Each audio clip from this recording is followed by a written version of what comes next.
Hi, my name is Tanika Stevenson, and the Windrush Scandal is bad for the UK. Why is it bad for the UK?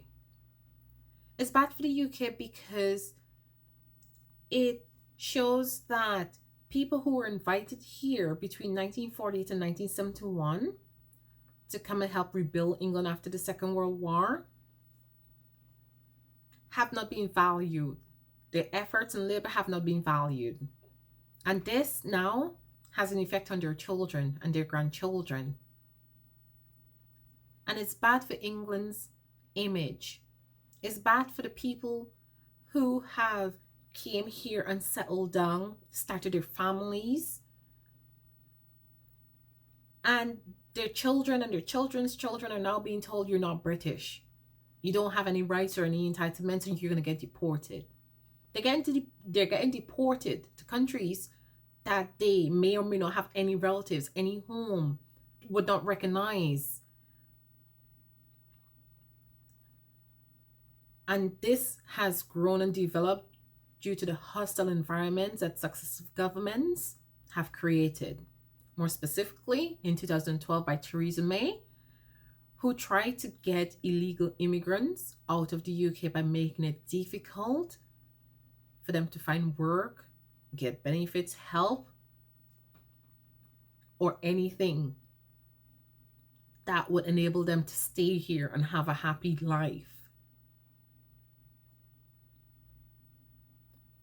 Later in 2018, when the Williams did a report which reflected the inadequacies of the immigration policies in the UK. Since then, radical reform has been called for, condemnation by the MPs have been made.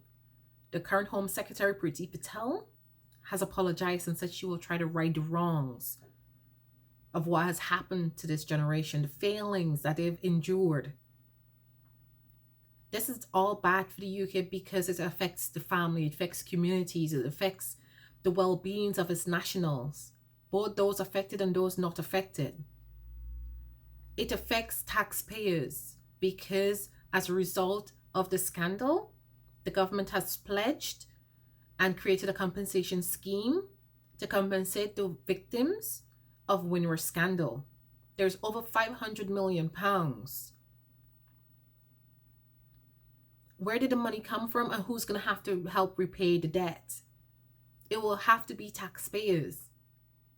People who may or may not have contributed to this.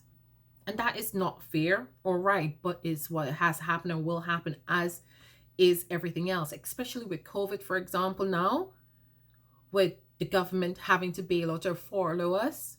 We're going to have to repay that in tax eventually. Equally the same for the Windrush Scandal generation. The image of the UK was damaged by this on the world stage. And also within communities where professionals may be considering or have considered coming to the UK to help fill the gaps where skills are needed. They will be thinking that, is it worth me coming here to work based on the invitation that they may or may not have received? Would that happen to me in the long run? So as a result of the Windrush Scandal,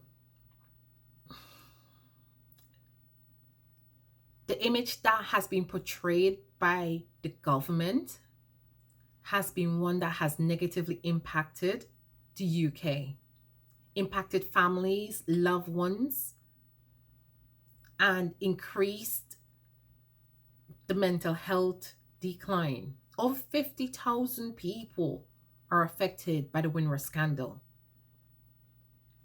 And even those who are not within the direct group or affected directly, like myself, I have been affected.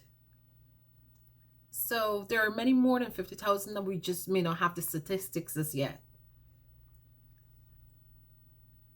It is bad. This concludes my submission on why the Windrush Scandal is bad for the UK. Thank you.